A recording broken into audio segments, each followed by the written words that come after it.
Scandinavian Bob here, hi. This is your prefrontal cortex. Let's call it PFC from here on out. Now the PFC is the part of your brain that is responsible for self-control. It is like your brain's police. You know, it's the part of the brain that prevents you from punching your boss when he's being unfair and stupid. Now, did you know that every time you are presented with the choice of either following your plan or falling for temptation, you have the opportunity to either build your PFC stronger or let it get weaker. Yeah, that's right. If you are presented with a trigger and craving and you choose to not relapse, you build the strength of your PFC and your willpower muscle a bit. However, if you choose to go against your own intentions and you give in, your PFC actually becomes weaker. So with that in mind, let's take a look at a common question I get, and that is, should I try to avoid triggers and urges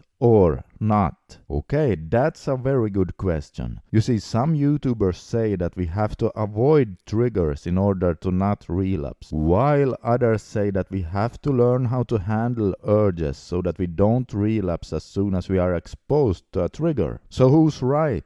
Well, they are both right. You see, as with so many things in life, it's not an either-or thing. Remember how the PFC has the ability to become stronger? Well, this means that your reboot is not static, and as you keep going, your PFC will be able to handle more and more triggers before giving in. Listen, at some point in life, we have to be able to handle triggers because it's literally impossible to live in today's modern world without getting exposed to a trigger every now and then. On the other hand, if you are stuck in a relapse cycle and your prefrontal cortex is very weak, then just being exposed to a trigger for 10 seconds or so may be enough to make you relapse again and again, day after day. So here's what to do. You need a replacement activity for when those urges hit. A couple of years ago, back when I was rebooting, my replacement activity was turning off the computer and going for a walk, or if it was raining, I went for a drive. Whenever I got hit by a really strong craving, I would resort to my replacement activity. And most of the time, it worked. However, I knew that this is not a lifelong solution, since I can't just keep shutting my computer down in the middle of me working on some projects all the time. On the other hand, if I didn't do it, I knew I would relapse sooner rather than later. So here's what I did. For the first 7 days, I would surf the urges for about 10 seconds. And if they didn't go away during those 10 seconds, then I would remove myself from the computer and do my replacement activity. And by the way, the urges almost never had time to go away in just 10 seconds. So I had to use my replacement activity a lot during those first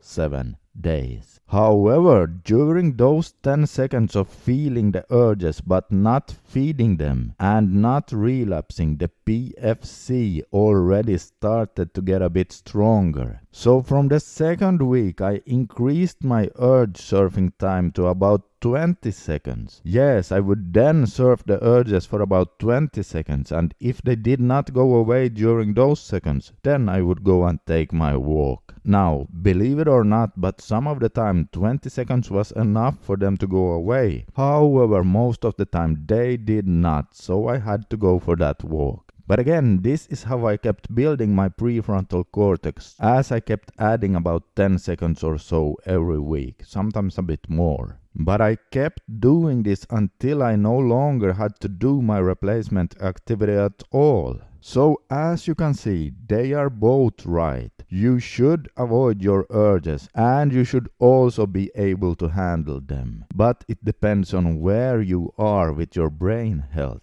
If you constantly keep relapsing, you need to build your PFC. And you do this by having a replacement activity and you surf the urges for a few seconds before you resort to that activity. And you keep building up your PFC like I just described. Now, I still relapsed a few times after starting this, but the frequencies of my relapses drastically reduced, and I kept working on it, and once I got up to about 5 to 15 minutes of urge surfing, I was pretty much bulletproof, and I could stop doing my replacement activity altogether. If you don't know how to surf the urges, I'll leave a link to a video I made about exactly how to do that under this video. And remember that after you are exposed to a trigger, the craving hits, and no matter in what shape your brain is, you always have a few seconds of time to choose how you are going to respond. Or, as the famous Viktor Frankl said, between stimulus and response there is a space. In that space is our power to choose our response. In our response lies our growth and our freedom. Alright, I hope you found the video informative, and if I ever helped you in some way and you feel that you'd like to help me by giving a little something in return, you can always buy me a cup of coffee. It's a one-time fee and a 100% secure donation system, so if you'd like to support my work, you can find a link to it under this video. And if you choose to buy me a cup of coffee, thank you so much. Every single cup of coffee really helps me grow my channel. Alright, this is Scandinavian Bob signing out for today. Consider subscribing for more helpful videos. And as always, I wish you all the best in your journey to become the strongest version of yourself. And remember, as Winston Churchill used to say, if you're going through hell, keep going.